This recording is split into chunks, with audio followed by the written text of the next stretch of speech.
Stay to this end. Stay to the end of this batch of articles because I have a PS4 update for all the brokies out there. But yeah, for this batch of articles, we're talking Ubisoft. Every day of the fucking week, they are in the headlines. And guess what, ladies and gentlemen? They're in the headlines again. And it ain't for nothing positive. First things first. Assassin's Creed Shadows Early Access has officially been canceled by Ubisoft. And they dropped the collector's edition price by $50 amid delays and scrapped season pass plans. The Assassin's Creed Shadows Collector's Edition will no longer offer early access to the game, with the edition price dropping $50 as a result. In a post on Discord, that's so... That's crazy. They posted it on Discord. You need to tweet that shit. Ubisoft confirmed that several factors, including the Assassin's Creed Shadows delay, the cancellation of its planned season pass component, and the removal of 3 days of early access planned as part of its original November 15th release date, it cost the $280 price tag to drop to $230. While the content will mostly remain as initially advertised, some design elements may change. Ubisoft confirmed buyers of the Collector's Edition are still set to receive the game itself, alongside multiple art pieces, collector's items, and a statue of the game's protagonist. The Assassin's Creed Shadows delay was accompanied by the unofficial suggestion that the early access window had been removed from the Collector's Edition, while the original release date was split between November 12th for early adopters and November 15th for early access. The new release date seemed locked to a single day, February 14th, 2025. So for those not following, there was a version of the game that you could buy that gave you 3 days early access. They got rid of that, so they dropped the price on all this shit. They really don't seem to go into details of why, but if I had to take an educated guess, I think it has something to do with what's going on in their workforce. So, last week, oh, it says it right there, 700 employees at Ubisoft's offices in Paris, well, across several different offices in France, they went on strike. According to this article, the update now is Ubisoft French workers strike over return to the office spreads to Italy.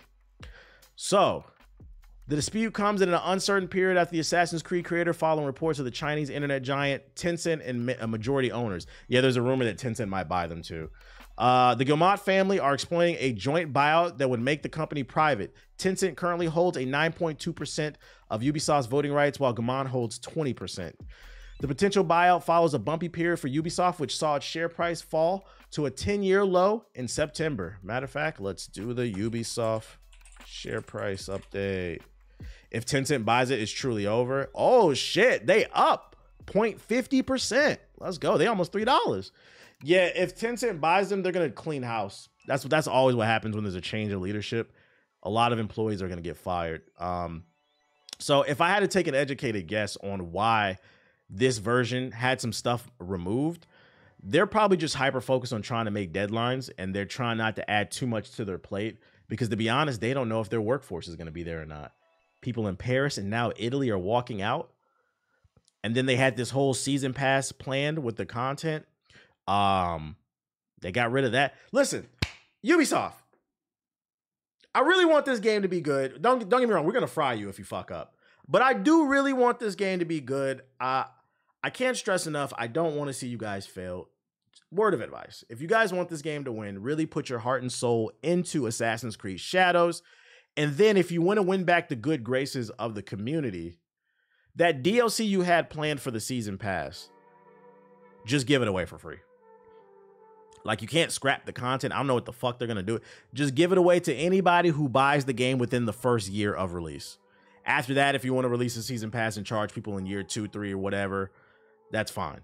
But just give the DLC for free. You said Ubisoft free.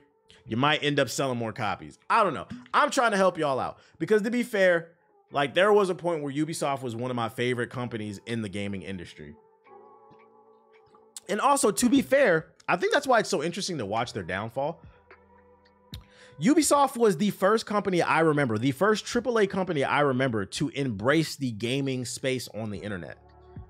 They were the first. I've said this time and time again because I'm a dinosaur. I've been around a long time.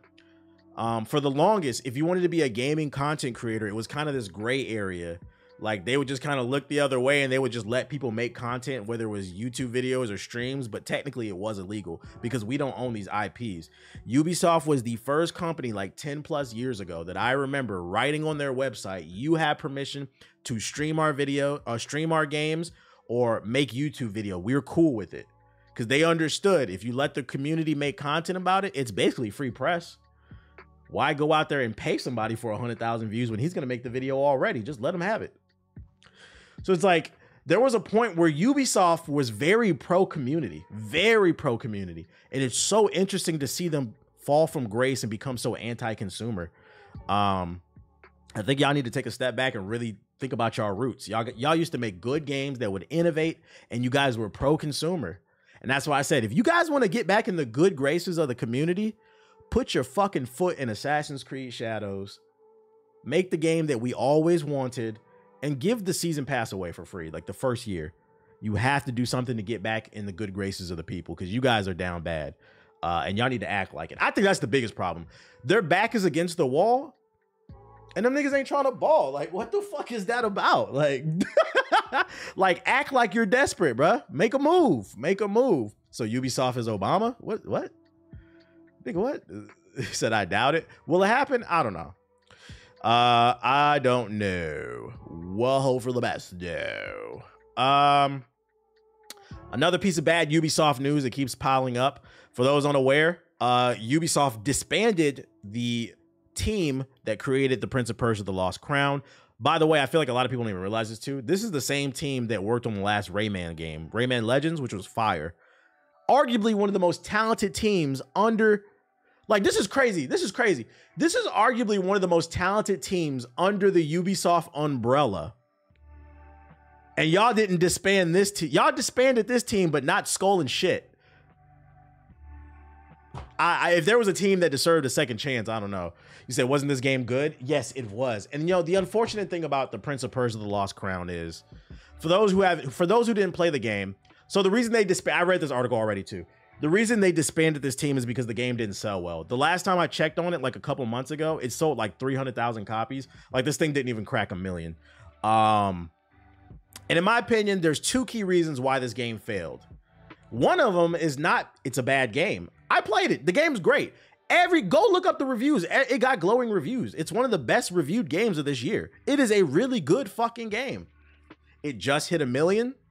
It just hit 1 million. Metaphor hit 1 million within 24 hours. Dragon Ball hit multiple millions within the first 25. You see what I'm saying? Like, it's not good. And Ubisoft is a big conglomerate. They need high volume, so it wasn't enough.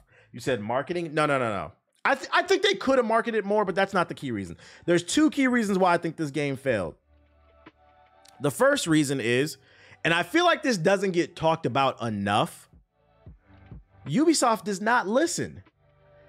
The Prince of Persia: The Lost Crown was a great game. The problem is that's not what the consumer wanted.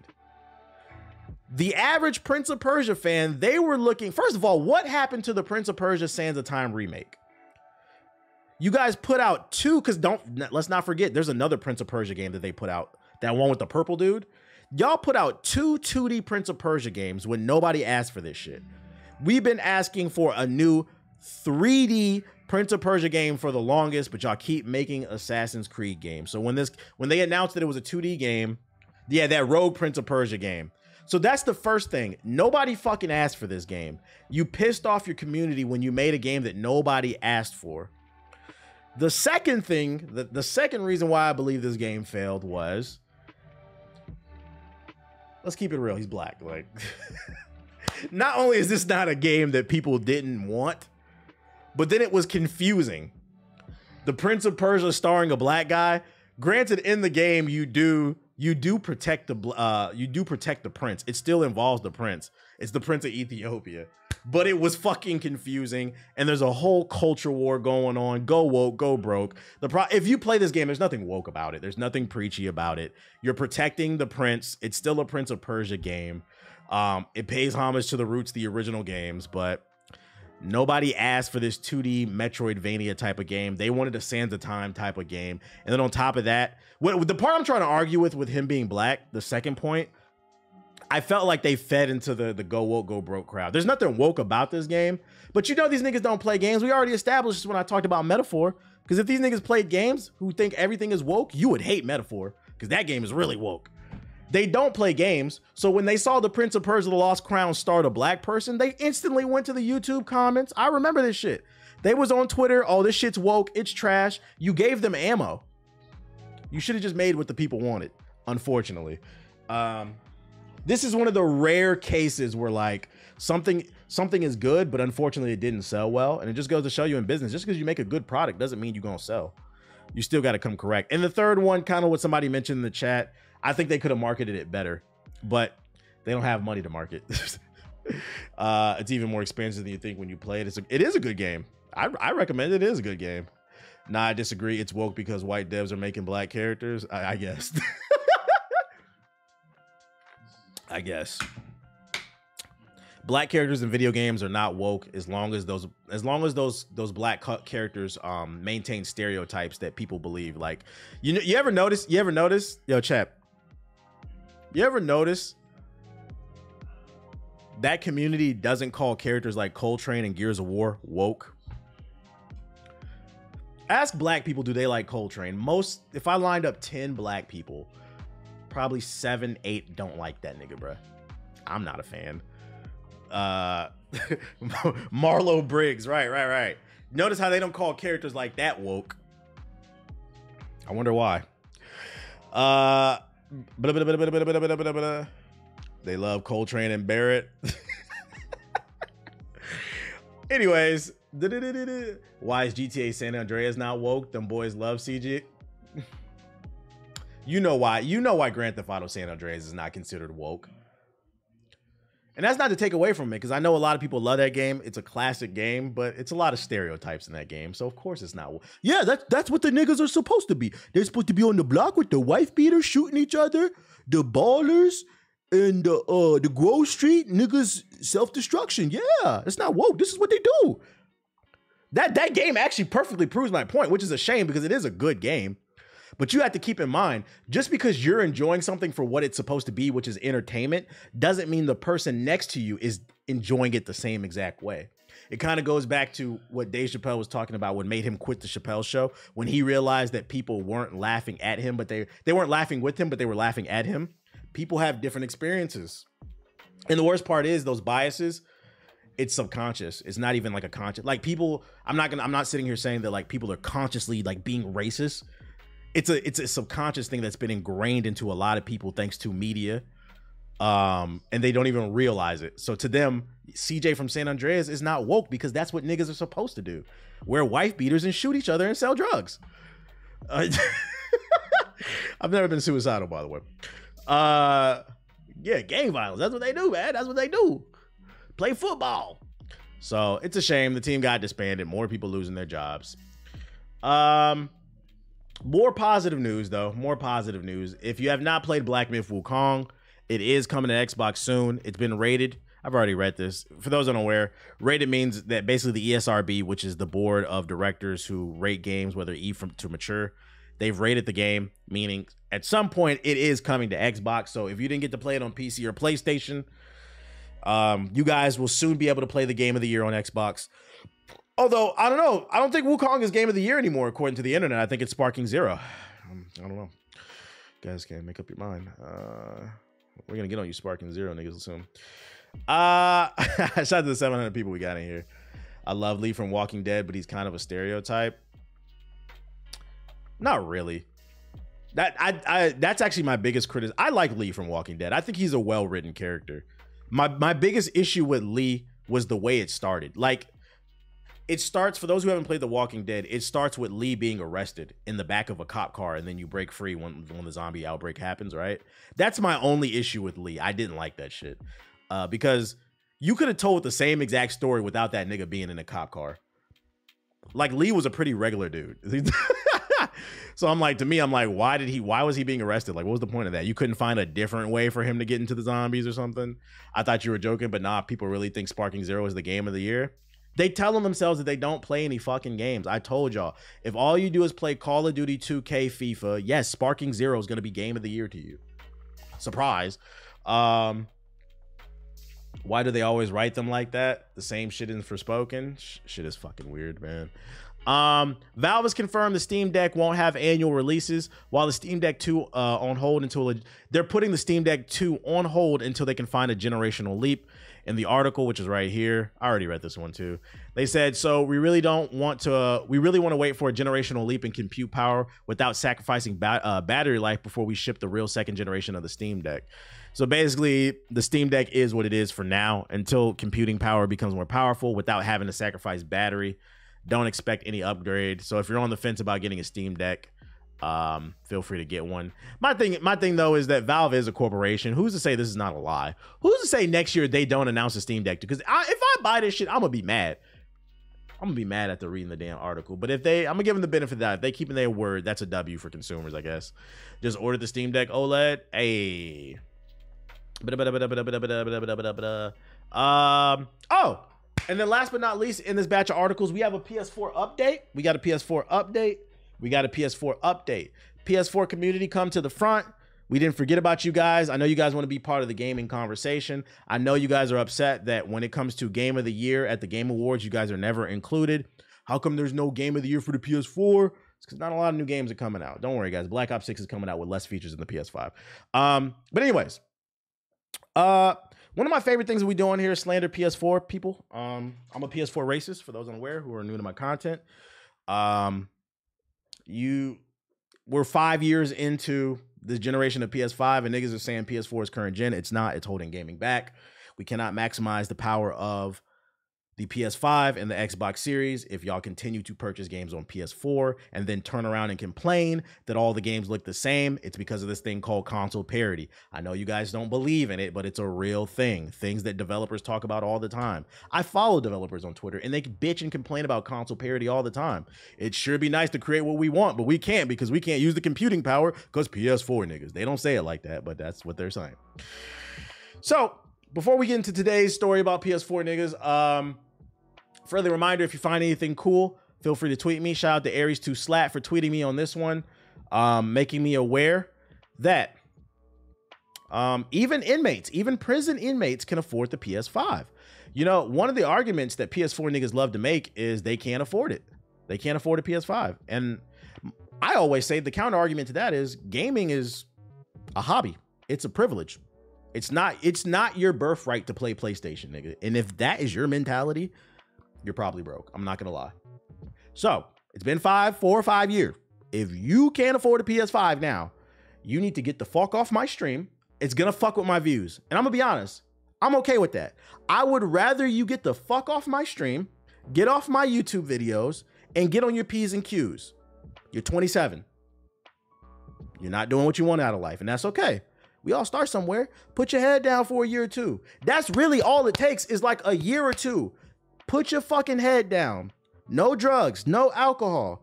Stop fucking these hoes. Stop going out every weekend. Stop buying. Niggas is doing fit checks every weekend.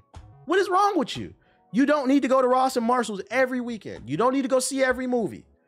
It's okay to sit in the house and watch an NBA game. Watch a YouTube video on the weekend. Yeah, some people might call you a loser, but it's kind of like soccer. In soccer, it's called a drop pass. You drop the ball back, you survey the field, then you pass it up, and you advance even further than where you were before. Sometimes you got to take a step back to take a generational leap forward. And I need y'all to understand what we're talking about. Some of y'all don't believe me. We got prison inmates. Can I break this down? Real rap. Prison inmates playing PS5. These niggas is playing NBA 2K5. Listen, not only do they have a PS5, these niggas got 2 controllers. The new 2K, NBA 2K25. You playing 2K25 on the PS4. These niggas got money for VC. VC. Do y'all on a big ass TV? I'm about to look. What is the average US prison inmate salary? The average pay for an inmate in the United States is $54,000. That's not accurate, bro. That's not accurate. Don't them niggas get paid pennies? That is not accurate. You said 50. That don't sound accurate. This is some AI shit, bro. Yeah, this is AI. You can't trust the AI shit. That's not accurate. Price. Don't they get, yeah, see, look, wages range from 10 cents an hour to 65 cents an hour. Right there. 10 cents an hour to 60. He said maybe in California, nah, it's like 10 a month. Yeah, they get paid pennies an hour. These niggas had the discipline to save they 60 cents an hour for years. And eventually they got a PS5. Google AI be lying. Yeah, it be lying. You can't trust that shit. You gotta be careful with AI chat. It's this thing called hallucinations. A lot of times it'll spread misinformation. So always double check, triple check. Slave wages. Yeah. Slavery is still legal for those of you unaware. You are owned by the state once you become a prison inmate. They can give you whatever amount of money that they want. So these people are ironing t-shirts, boxing for honey buns and shit like that, selling Lucy's and shit. And they got a PS5.